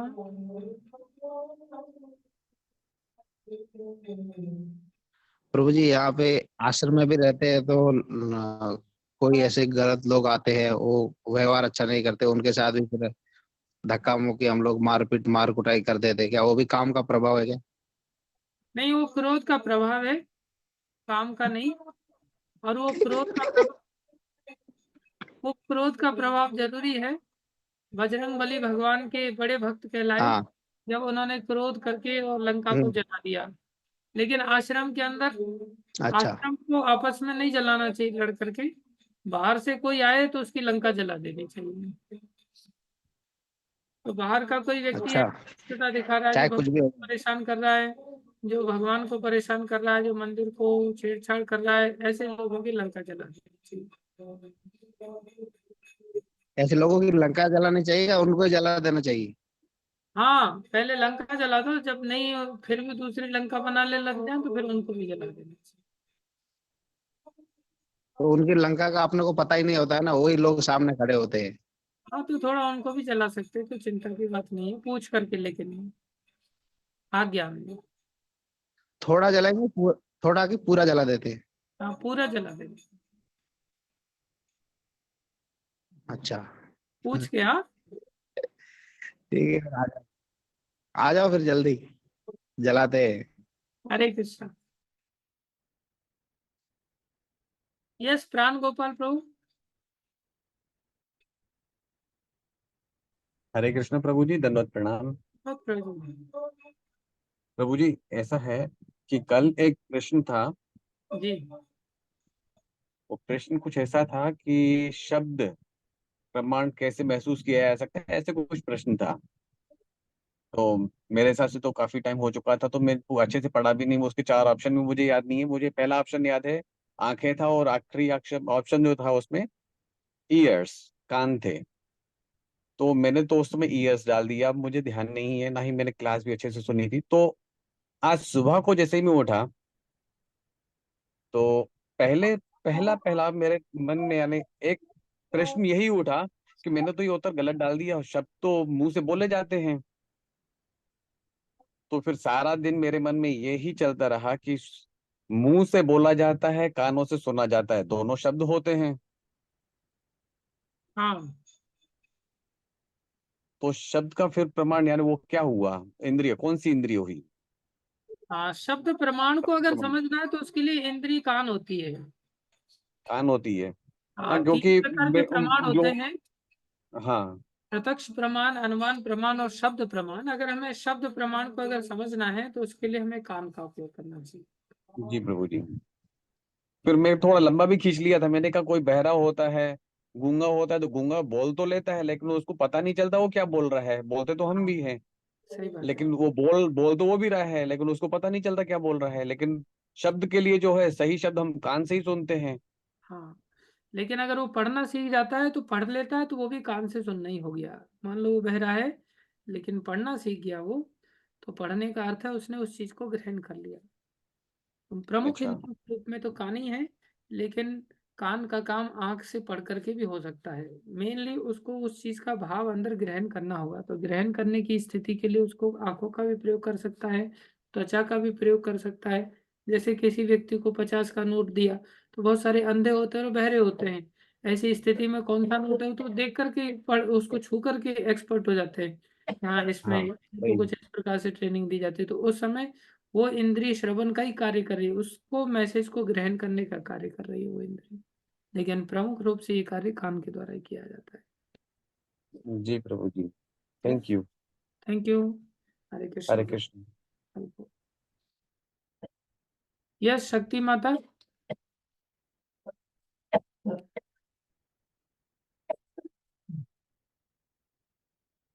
हरे कृष्णा प्रभु जी, दंडवत प्रणाम। हरे कृष्णा, धन्यवाद, प्रणाम। प्रभु जी, आपने बताया था कि जो ये गुरु होते हैं ये परंपरा से जुड़े होने चाहिए, तो बिल्कुल। कितनी गुरु परंपराएं हैं? हाँ, ऐसी 4 परंपराएं हैं। आने वाले समय में और भी बताया जाएगा इसको डिटेल में। भगवान श्री कृष्ण 4 लोगों से ये परंपरा चालू करते हैं। एक ब्रह्मा जी से चालू करते हैं, इसलिए इसे ब्रह्म संप्रदाय कहते हैं। ऐसे ही भगवान सबसे पहले ये ज्ञान शंकर जी को भी देते हैं, इसलिए इसे रुद्र संप्रदाय कहते हैं। ऐसे ही ये ज्ञान भगवान 4 कुमारों से चालू करते हैं, इसलिए इसे कुमार संप्रदाय कहते हैं। ऐसे ही भगवान लक्ष्मी जी से भी शुरुआत करते हैं, इसलिए उसे श्री संप्रदाय कहते हैं। जिस परंपरा में कोई व्यक्ति सीखता है उस परंपरा को संप्रदाय भी कहते हैं। और ऐसे 4 परंपराएं हैं। ब्रह्म संप्रदाय, हाँ, प्रभु जी, तो हमें कौन सी संप्रदा अपनानी चाहिए? चारों में से कोई भी अपना सकते हैं। विशेष रूप से चैतन्य महाप्रभु ने ब्रह्म संप्रदाय के अंतर्गत अपने आप को लेकर के आए, इसलिए इस परंपरा की महिमा थोड़ी सी और ज्यादा अधिक हो जाती है। क्योंकि महाप्रभु ने लोगों की लंका नहीं जलाई, लोगों को भी नहीं जलाया। महाप्रभु ने सबको गले लगा लिया और उनके हृदय की दूषित अवस्था को जला दिया। तो इसलिए ये कौन सी परंपरा से है? ये प्रभुपाद जी जो हैं? ये प्रभुपाद जी जो हैं इसी ब्रह्म परंपरा से हैं, चैतन्य महाप्रभु की इसी परंपरा से हैं। और हम सब लोग इसी परंपरा में आते हैं, इसलिए ये परंपरा विशेष है। पर हम तो भक्ति फिर कृष्ण भगवान की करते हैं, तो फिर ब्रह्म संप्रदाय ये परंपरा कैसे होगी? ब्रह्म संप्रदाय अर्थात ब्रह्मा जी से भगवान ने ये दिव्य ज्ञान दिया, तो ब्रह्मा जी को कृष्ण भक्त बनाया सबसे पहले, तो ब्रह्मा जी भी कृष्ण भक्त हैं। ये परंपरा का अर्थ ये नहीं है कि परंपरा में जिस व्यक्ति का नाम लिया गया उसके भक्त बनना है। सब परंपरा में कृष्ण का ही भक्त बनना होता है। इसलिए शुरुआत इन लोगों के भक्त बनने से होती है, जिसमें कि शंकर जी भी भगवान श्री कृष्ण के भक्त हैं। ऐसे ही ब्रह्मा जी भी भगवान श्री कृष्ण के भक्त बने हैं। ऐसे ही ब्रह्मा जी के जो 4 पुत्र हैं कुमार, उनसे भी कृष्ण की भक्ति शुरू होती है, इसलिए वो भी कृष्ण भक्त बन गए इस ज्ञान को लेकर के। लक्ष्मी जी भी कृष्ण भक्ति करने लगी, अभी भी लक्ष्मी वृंदावन में जाकर के आराधना करने में लगी हुई हैं। इस प्रकार से ये चारों के चारों कृष्ण भक्त हैं। और इनके कृष्ण भक्ति कैसे आई बोले, इन्होंने सबसे पहले भगवान से ज्ञान लिया, इसलिए पहले लोग हैं। इसके बाद इनके शिष्य लोग बनते चले आए, उन शिष्य परंपरा में हम लोग आते हैं, इसलिए सब के सब कृष्ण भक्ति बनेंगे इन चारों परंपराओं में। ठीक है। धन्यवाद। हरे कृष्ण। हरे कृष्ण। यस, रिया माता। हरे कृष्णा प्रभु जी, दंडवत प्रणाम। कृष्णा धन्यवाद। प्रभु बहुत जी समय से हम आपसे बात करना चाह रहे थे, लेकिन क्या करें, बहुत ज्यादा ही थोड़ा सा व्यस्तता ऐसी हो पाई कि हम आपसे बात नहीं कर पाए। करेंगे आपसे, चिंता मत करो। अभी बताइए क्या प्रश्न है। जी प्रभु जी मुझे पूछना था कि मतलब भक्ति में कंसिस्टेंसी और डेडिकेशन कैसे लाएं। मतलब कोई चीज हम फॉलो कर रहे होते हैं, जैसे कि कार्तिक मंथ आ गया तब तो बहुत अच्छे से हो जाती है सब चीजें, 3 बजे उठना भी हो जाता है सब चीजें, तब ऐसा हम्म। लगता है कि इतनी मुश्किल भी नहीं आ रही। पर जैसे ही मतलब नॉर्मल डेज आते हैं तो फिर वो ना उत्साह कम हो जाता है, और कहीं ना कहीं वो कंसिस्टेंस भी नहीं रह पाती, मतलब वो ना रेगुलरिटी नहीं रह पाती है। तो इसके लिए क्या करें प्रभु जी? हाँ, इसके लिए हमें पुण्य बढ़ाने पड़ेंगे और पापों का अंत करना पड़ेगा। गीता में भगवान कहते हैं, येषाम तु अंत गतम पापम जनानाम पुण्य कर्मणाम ते द्वंद्व मोह निर्मुक्ता भजन्ते माम दृढ़ व्रता। दृढ़ व्रत से भजन करने के लिए पाप खत्म होने चाहिए और पुण्य बढ़ने चाहिए। पाप संसार में जो संसारी लोगों की संगति में रह करके हम प्राय करते हैं, और पुण्य, पुण्य मतलब ये वाले पुण्य नहीं जो संसारी पुण्य है, ये भक्ति वाले पुण्य के लिए भगवान कह रहे हैं। भक्ति जो भक्तों के सानिध्य में रहते हुए जब हम भक्ति बढ़ाते हैं तो धीरे धीरे हमारे पाप खत्म हो जाते हैं और पुण्य बढ़ता तो भक्ति बढ़ जाती है। फिर हमारी भक्ति दृढ़ व्रत वाली भक्ति होती है। फिर हम ऐसे गुल्ली नहीं मारेंगे और हमारी भक्ति कंसिस्टेंसी के साथ आगे बढ़ेगी। तो थोड़ा प्रयास करना पड़ेगा, भक्तों के सानिध्य में रहना पड़ेगा, संसार से थोड़ा दूर जाना पड़ेगा। जी प्रभु जी। ठीक है प्रभु जी, हरे कृष्णा, धन्यवाद, प्रणाम। तो यस ऋचा माता जी। हरे कृष्णा प्रभु जी, दंडवत प्रणाम। धन्यवाद, प्रणाम। प्रभु जी आपने जो बताया था ना कि काम से लोभ आता है, हाँ, पूरा हो जाए तो। हाँ, लोभ से बाद दम आता है यानी प्राइड आता है। और प्रभु हाँ, जी अगर प्राइड हो तो ये मानना है कि उसमें लोभ है ऑटोमेटिकली, फिर बिल्कुल मतलब बिल्कुल बिल्कुल बिल्कुल। बिना बाप के संतान थोड़ी आ जाएगी। संतान आई इसका मतलब माँ बाप है। हाँ मतलब अगर कोई बंदा किसी चीज को लेकर बहुत प्राइड में है, यानी कि हम अपनी बात ही कर ले कि हम भक्ति बहुत करते हैं या ऐसी चीजें करते हैं, तो इट मीन्स कहीं ना कहीं फिर लोभ भी है, उसके बाद ही ये सारी चीजें अराइज हुई हैं। हाँ, अगर भक्ति को लेकर के थोड़ा बहुत प्राइड कर रहा है तो वो अपने आप में वैलिड है, वो इतना हानिकारक नहीं है। अन्य चीजों को लेकर के प्राइड नहीं करना चाहिए। और प्रभु जी एक चीज और, कभी कभार हम क्या करते हैं, जैसे चैंटिंग हो गई या सेवा हो गई या लेक्चर हो गया, तो कभी हम्म। कभी ना हम भक्ति के एक ही चीज को पकड़ लेते हैं, चैंटिंग ही पकड़ लेते हैं बहुत अच्छे से हाँ कि हम हाँ। चैंटिंग करेंगे। हम्म। गाड़ियों में एक्सक्यूज दे देते हैं कि सुबह थोड़ा सा लेट उठ लेते हैं, हाँ। चैंटिंग कंप्लीट होनी चाहिए हमारी, मंगला आरती बाद में कर लेंगे, फर्स्टली चैंटिंग को प्रायोरिटी दे देते हैं। तो प्रभु जी क्या ये सही है? नहीं, ये सही नहीं। चार चीजें रोज करनी चाहिए, बड़े बैलेंसिंग के साथ करनी चाहिए, हर हालत में करनी चाहिए। पहली चीज भक्तों की संगति, बिना भक्तों के हम कुछ नहीं पा सकते। तो मंगल आरती में हम गुरुवाष्टकम गाते हैं, जिससे गुरु जी की याद करते हैं, प्रभुपाद जी की याद करते हैं, उनका माध्यम से उनका संगति करते हैं। तो ये बहुत आवश्यक है।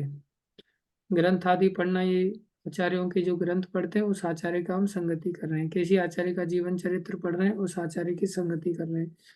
तो पहला काम है भक्तों की संगति करना, दूसरा है उनसे कथा आदि श्रवण करना, तीसरा है नाम जपना, चौथा है सेवा करना। ये चार काम रोज होने चाहिए किसी भी हालत में। एक भी काम अगर ठीक नहीं होगा ना, एक भी काम अगर मिस हो जाएगा ना, हम भक्ति में आगे नहीं बढ़ पाएंगे। हम उस चीज के एसेंस को नहीं ले पाएंगे, हम ऐसी अनुभूति कर ही नहीं पाएंगे। इसलिए चारों काम रोज होने चाहिए।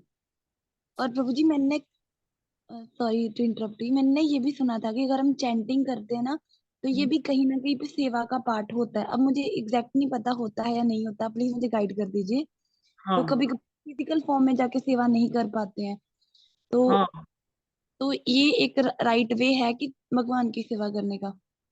हाँ, देखो ये चारों एक दूसरे में घुसे हुए हैं, ऐसा भी नहीं है। चारों के चारों ही सेवा है, चारों के चारों ही कथा है, चारों के चारों ही नाम है, और चारों के चारों ही भक्तों की संगति भी है। समझ रहे हो? लेकिन फिर भी चारों को चार उद्देश्य से हमें करना सीखना भी होगा। कथा को फिर भी कथा के रूप में सुनना ही होगा। देखो, नाम जपने से भी कथा का फल मिलेगा और कथा सुनने से भी नाम का फल मिलेगा। लेकिन इसमें अंतर क्या आता है, कुछ बातें ऐसी होती हैं जो आप सालों तक कथा सुनते रहोगे तब भी आपको समझ नहीं आएगी, और एक दिन नाम जप कर लोगे वो समझ में आ जाएगी। इसका अर्थ ये नहीं कि कथा से वो बात समझ में नहीं आएगी, 10 साल बाद आएगी वो कथा से समझ में, लेकिन एक दिन नाम जप करने से वो बात समझ में आ जाएगी। तो कथा से भी बात समझ में आ रही है और नाम से भी आ रही है, लेकिन कथा 10 साल बाद उसे समझाएगी और नाम उसे एक दिन में समझा देगा। कुछ बातें ऐसी होती हैं जो नाम जप करते करते आपको समझ में आएंगी, वो बात कथा से भी समझ में आएंगी। लेकिन नाम 10 साल करते रहोगे और कथा नहीं सुनोगे, तब 10 साल बाद बात में समझ में आएगी। वही कथा एक दिन सुन लोगे तो एक दिन सुनने से ही आपको समझ में आ जाएगी। तो कुछ बातों के लिए कथा 10 साल ले रही है, कुछ बातों के लिए नाम 10 साल ले रहा है। कुछ बातें ऐसी हैं जो आप प्रैक्टिकल शरीर से, मनसा वाचा कर्मणा, 3 प्रकार से जो सेवा कर रहे हैं आप, अभी जो आप नाम जप रहे हैं ये वचन से सेवा कर रहे हैं, लेकिन कार्य शरीर से तो सेवा कर नहीं रहे, मन से तो सेवा कर नहीं पा रहे हैं। इसलिए जो सेवा शारीरिक है उसमें भी आपको लगना पड़ेगा, जो शरीर जो मन की सेवा है उसके स्तर पर भी आना पड़ेगा। तो कुछ बातें ऐसी हैं जो नाम जप करने से आपकी एकमात्र सेवा हो रही है, लेकिन शरीर की भी सेवा आपको करनी पड़ेगी।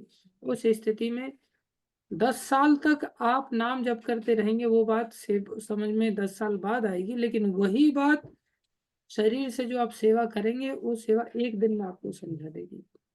इस प्रकार से अलग अलग समय पर अलग अलग बातों का भान हमें अलग अलग 4 चीजों से प्राप्त होता है। इसलिए हमें चारों की चारों चीजें करनी चाहिए, एवरी डे बेस पर करनी चाहिए, थोड़ा सा बैलेंस्ड करके चलने का चेष्टा करना चाहिए। ठीक है जी प्रभु जी, thank you so much for your guidance. Yes Indira माता जी।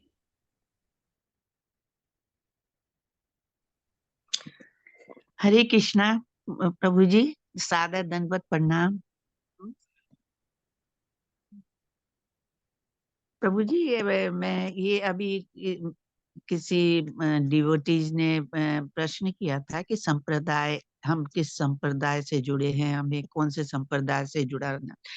इसे इस्कॉन में आने से पहले हम लोगों को पता नहीं था कि कितने संप्रदाय होते हैं, हम भी किस संप्रदाय से जुड़े हैं।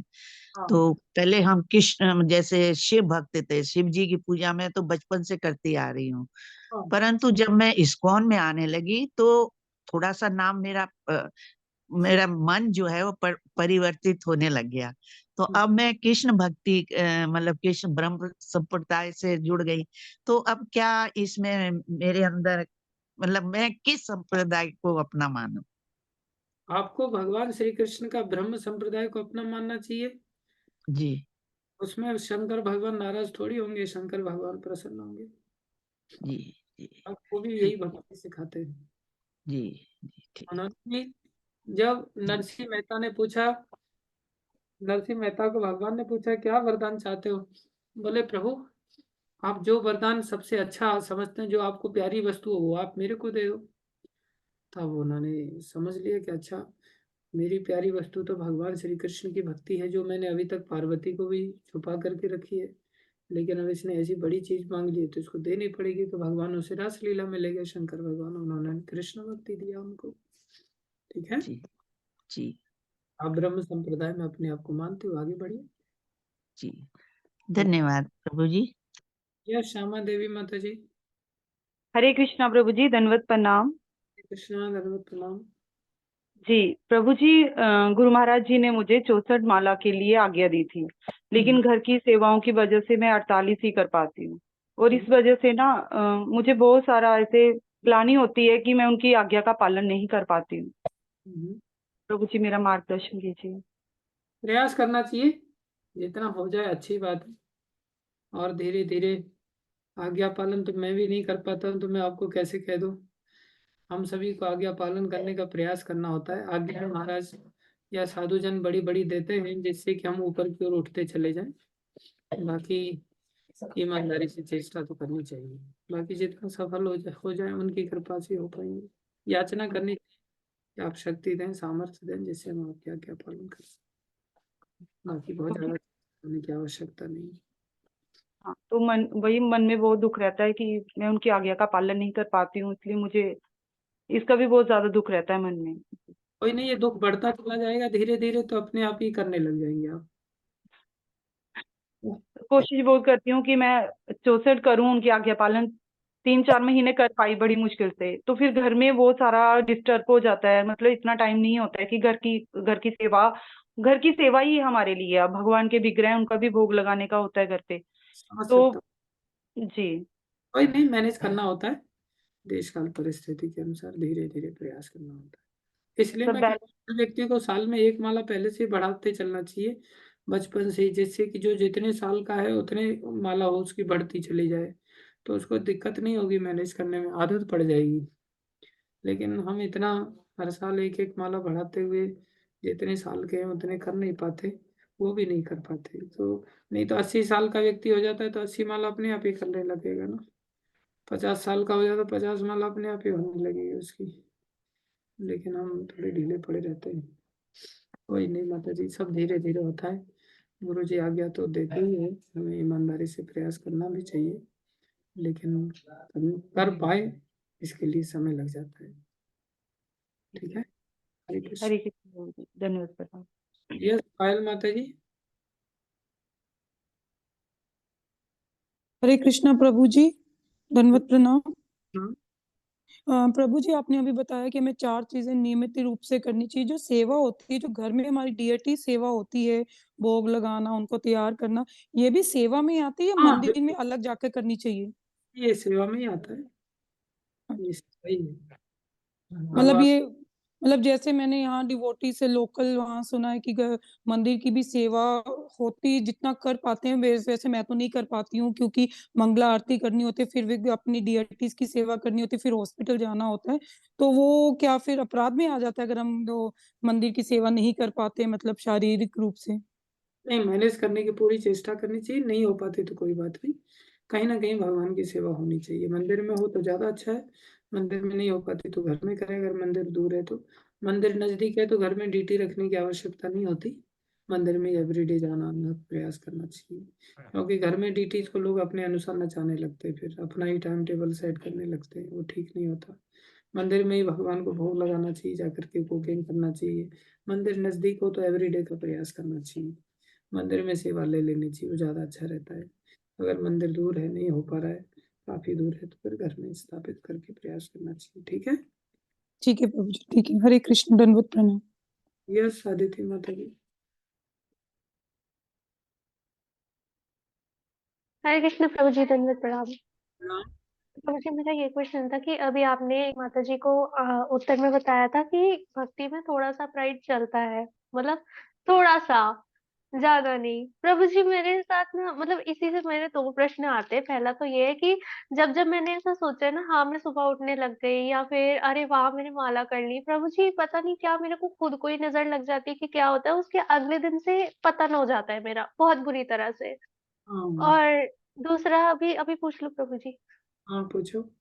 दूसरा ये है कि प्रभु जी, जब सब चीजें हमारे कर्मों का ही होता है फल, तो ये नजर वाला कॉन्सेप्ट क्या है प्रभु जी, कि इसको उसकी नजर लग गई है और फिर वो टोटका करते हैं सिर्फ मिर्ची मिर्ची से, और वो सब हो भी जाता है ठीक। प्रभु जी हाँ। वो क्या है? देखो, नज़र तो आंखों से लगती है, तो आप जब 16 माला हो जाए करे, या आप कोई सेवा या कुछ ऐसा कर लिया करें, तो ऐसी बातों का आप शीशे में देख करके नहीं बोलने का। शीशे में देख करके बोलोगे तो आपकी नज़र शीशे में चली जाती है, शीशे से निकल करके आपको लग जाती है। इसलिए शीशे के सामने ये सब चीजें नहीं करने का, शीशे से पीछे करने का। ठीक है, फिर आपको आपकी नजर नहीं लगेगी। तो जी मैं शीशे में नहीं देख के बोलती, मैं ऐसे सोचती हूँ ना, मुझे तभी नजर लग जाती है।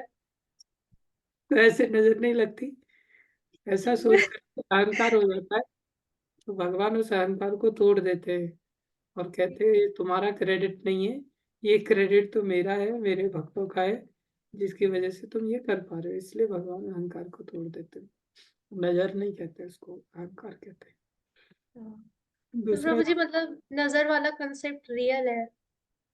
हाँ नजर वाला कंसेप्ट भी रियल तो है ही, कुछ न कुछ मात्रा में लोगों की नजर भी लगती है।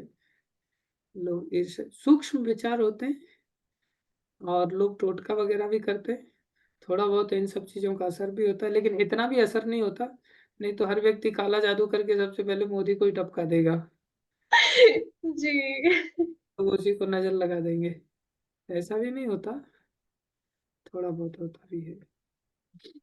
ये सब भावनाओं के अनुसार होता है। जैसे कोई व्यक्ति जमाई लेता है तो उसको देख करके दूसरा व्यक्ति भी जमाई लेने लगता है, और उसको सिर्फ देखा ही बस या आसपास में बैठा था तो अपने आप ही ऐसा वातावरण बन जाता है। तो भावनाओं का असर होता है। कोई व्यक्ति हम बैठे हुए हैं, दूसरा व्यक्ति वहां बैठा हुआ, हम मन में सोचे यार मेरे को कब देखेगा कब देखेगा कब देखेगा, तो वो व्यक्ति देखने लगता है। हमारी भावनाओं के माध्यम से वहां पर एक सूक्ष्म विचार पहुंच जाते हैं, सूक्ष्म संसार के अंतर्गत। तो ये सब चीजें होती भी हैं, लेकिन बहुत ज्यादा इन सब चीजों से चिंतित होने की जरूरत नहीं, और किसी दूसरे के सर पे मटका फोड़ने की जरूरत नहीं। इसकी वजह से मेरे को नजर लगी इसलिए मैं नहीं उठ पाया, ऐसा नहीं। हमें अपनी भक्ति को बढ़ाना चाहिए। भक्ति बढ़ाएंगे तो ये सब चीजों का समाधान हो जाएगा। ठीक है। जी प्रभु जी, हरे कृष्ण। यस महाबाहु प्रभु। हरे कृष्णा प्रभु जी, दंडवत प्रणाम। धन्यवाद, प्रणाम प्रभु। प्रभु जी, आपको राम मंदिर में रामलला के स्थापना दिवस की हार्दिक शुभकामनाएं। धन्यवाद धन्यवाद प्रभु, आप सब भक्तों को भी हार्दिक शुभकामनाएं, और भगवान राम हम सबको मर्यादा की शिक्षा दें। जी भगवान प्रभु जी। भक्ति बहुत हम सभी को आकर्षित करे, जिससे कि हम उनके चरणों के प्रति कुछ सेवा कर सके, संसार के प्रति कुछ आदर्श हम रख पाए, जिससे प्यार से आदर्श रख करके लोगों को आराधना सिखाया, भक्ति सिखाया। इसी एक प्रकार प्रभु जी, छोटा सा क्वेश्चन भी था आपसे। Yes please. जैसे जैसे प्रभु जी, कोई नया नया जुड़ता है भक्ति में, और जैसे अभी सेवा नहीं कर रहे, मंदिर में जस्ट आ रहे हैं, दर्शन कर रहे हैं और माला भी कर रहे हैं, तो फिर वो ज्ञान प्राप्ति के लिए यूट्यूब का सहारा ले सकते हैं। जैसे यूट्यूब पे सुबह लेक्चर, दोपहर को लेक्चर, शाम को लेक्चर, रात को लेक्चर, और सुबह किसी और का, दोपहर को किसी और का, शाम को किसी और का, रात को किसी और का, और नाम इतने बड़े बड़े के शर्म आ जाए सुन के कि हम इतना मतलब दिव्य ज्ञान प्राप्त जिनको, वैसे ऐसे नाम बड़े बड़े महानुभाव जो यूट्यूब पे बैठ के कथा करते हैं। तो फिर प्रभु जी वो मतलब कैसा, मतलब ज्ञान प्राप्ति के लिए साधन ठीक रहता है? क्योंकि आजकल ट्रेंड इस यूट्यूब का। हाँ देखो क्या है, ऑलरेडी यूट्यूब में लोग घुसे ही हुए हैं पहले से ही।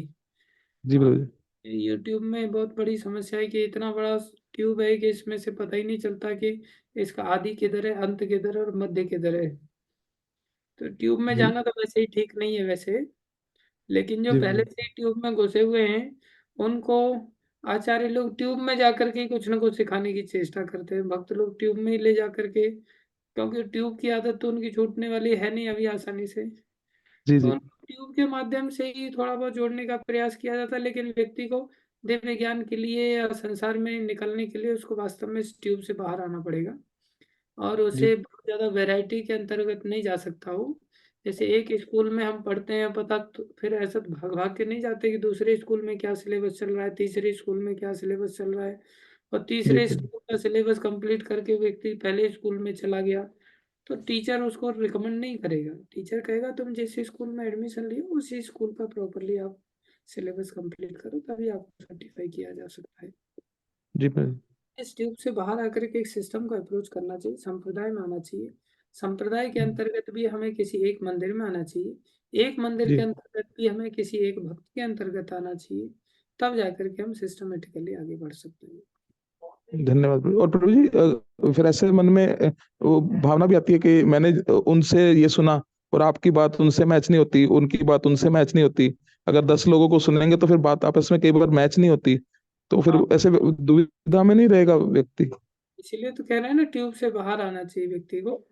दुविधा जी में तो प्रभु रहे, खिचड़ी बन जाती है उसके जीवन की पूरी, फिर उसको न धनिये का स्वाद आता है अलग से, न जीरे का स्वाद आता है, न चावल का स्वाद आता है, न दाल का स्वाद आता है, फिर उसे जो कुछ भी सोचेगा उसको सब मिक्स स्वाद आता है। जी तो प्रभु आदमी को अपना जीवन खिचड़ी बनाना, बहुत सारे लोग खिचड़ी बना लेते हैं एक्चुअली में। वो जुड़ते तो हैं, जी लेकिन वो इस भक्ति मार्ग में एस्केपिज्म का सहारा लेने के लिए ऐसा करते हैं, जिससे क्या होता है जी वो किसी के प्रति भी जिम्मेदार नहीं होना चाहते। क्योंकि वो एक भक्त कुछ कहेगा वो दूसरे भक्त का बात बोल करके उसको काट देगा, जिससे कहेगा कि इस भक्त की मेरे को ये बात सुननी नहीं पड़ेगी। फिर दूसरा जी भक्त कुछ कहेगा, वो पहले वाले भक्त का नाम लेकर के वो तो ऐसा नहीं कहता, वो तो आपकी बात को काट देगा। इस प्रकार से वो व्यक्ति किसी के भी प्रति जिम्मेदार नहीं हो पाता, परिणाम में वो अपने मन के प्रति जिम्मेदार रहता है बस, फिर वो तो पहले भी था।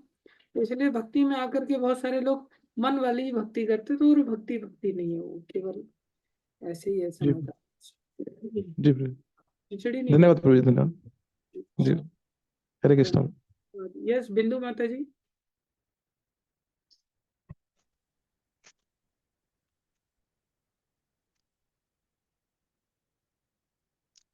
हरे कृष्ण प्रभु जी, दंडवत प्रणाम।